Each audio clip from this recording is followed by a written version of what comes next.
Shooting സെറ്റിലെ ഒരു അബദ്ധം മാറ്റിയെഴുതിയത് നടിയുടെ ജീവിതം. പ്രിയ നടി കലാരഞ്ജിനിയുടെ ശബ്ദത്തിന് യഥാർത്ഥത്തിൽ സംഭവിച്ചതെന്തെന്ന് വെളിപ്പെടുത്തുകയാണ് താരം.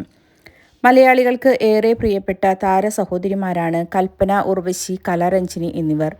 ശ്രീകൃഷ്ണപുരത്തെ നക്ഷത്രത്തിളക്കം, നന്ദനം തുടങ്ങി ഒരു പിടി മികച്ച ചിത്രങ്ങളിലൂടെ നമ്മളെ വിസ്മയിപ്പിച്ച കലാരഞ്ജിനിയുടെ അല്പം അടഞ്ഞ ശബ്ദം എല്ലാവർക്കും സുപരിചിതമാണ്. അവർ ഒരുപാട് സ്ട്രെയിൻ എടുത്താണ് സംസാരിക്കുന്നതെന്ന് പലരും കരുതിയിട്ടുണ്ടാകും. എന്നാൽ അതല്ല സത്യം. തൻ്റെ ശബ്ദത്തിന് ഇങ്ങനെയൊരു മാറ്റം വരാനുണ്ടായ ആ വലിയ അപകടത്തെക്കുറിച്ച് അടുത്തിടെ ഒരു അഭിമുഖത്തിൽ താരം തുറന്നു പറയുകയുണ്ടായി. സംഭവിച്ചത് ഇങ്ങനെയാണ്. 1984 പ്രേം നസീറിൻ്റെ നായികയായി ഒരു സിനിമയിൽ അഭിനയിക്കുമ്പോഴായിരുന്നു ആ ദുരന്തം സംഭവിച്ചത്. കഥാപാത്രം വായിൽ നിന്നും രക്തം ഛർദ്ദിക്കുന്ന ഒരു സീനായിരുന്നു അന്ന് ചിത്രീകരിക്കേണ്ടിയിരുന്നത്. അക്കാലത്ത് ചുവന്ന കളർ പൗഡറിൽ വെളിച്ചെണ്ണ മിക്സ് ചെയ്താണ് സിനിമകളിൽ ചോര ഉണ്ടാക്കിയിരുന്നത്. എന്നാൽ ആ സിനിമയുടെ സെറ്റിൽ വെച്ച് മേക്കപ്പ് അസിസ്റ്റന്റിന് വലിയൊരു അബദ്ധം പറ്റി. ചുവന്ന പൗഡറിൽ വെളിച്ചെണ്ണയ്ക്ക് പകരം മിക്സ് ചെയ്തത് അസറ്റോൺ, ആസിഡ് സ്വഭാവമുള്ള ഒരു കെമിക്കലായിരുന്നു.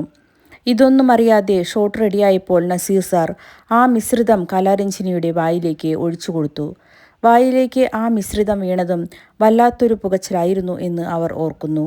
എല്ലാവരും വേഗം തുപ്പിക്കളയാൻ പറഞ്ഞെങ്കിലും തുപ്പാൻ പോലും സാധിക്കാത്ത അവസ്ഥയിലായി അവർ. ആ കെമിക്കൽ കാരണം വായയുടെ സെൻസേഷൻ പൂർണ്ണമായും നഷ്ടപ്പെടുകയും ശ്വാസനാളം വരണ്ട് ചുരുങ്ങിപ്പോവുകയും ചെയ്തു. നിരവധി ചികിത്സകൾ നടത്തിയെങ്കിലും അവരുടെ ശബ്ദം പൂർണ്ണമായും തിരികെ കിട്ടിയില്ല. അന്ന് നഷ്ടപ്പെട്ടതാണ് അവരുടെ യഥാർത്ഥ ശബ്ദം. പിന്നീട് അവർ സംസാരിക്കുന്നതെല്ലാം ആ അടഞ്ഞ ശബ്ദത്തിലാണ്.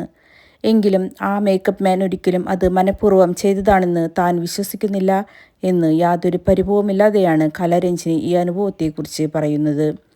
സിനിമയോടുള്ള പാഷൻ കാരണം ഇത്രയും വലിയൊരു അപകടം സംഭവിച്ചിട്ടും അഭിനയ രംഗത്ത് അവർ സജീവമായി തുടർന്നു. എല്ലാ പ്രതിസന്ധികളെയും അതിജീവിച്ച് ഇന്നും ആ തനതായ അഭിനയ ശൈലിയിലൂടെ കലാരഞ്ജിനി നമുക്ക് പ്രിയങ്കരിയായ ഒരു നടിയായി തുടരുന്നു.